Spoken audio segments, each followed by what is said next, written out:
Hi guys, in this video I'm going to show you how to check token unlocks and vesting on Coinmarketcap.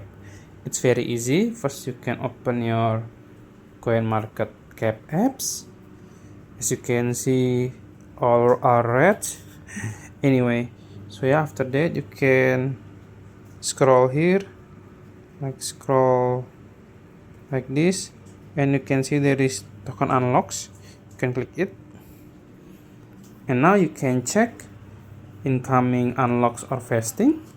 Maybe there is your coins or tokens, so you can anticipate it and sell your tokens before vesting or unlocks, and you can buy it after that. That's it. Yeah, maybe let's say I want to check this one, pixel, and as you can see there's the details, how many token unlocks, and there is token allocation also. So yeah, you can check your coins. That's it. If you found this video helpful, please like this video and subscribe to my channel. Thank you.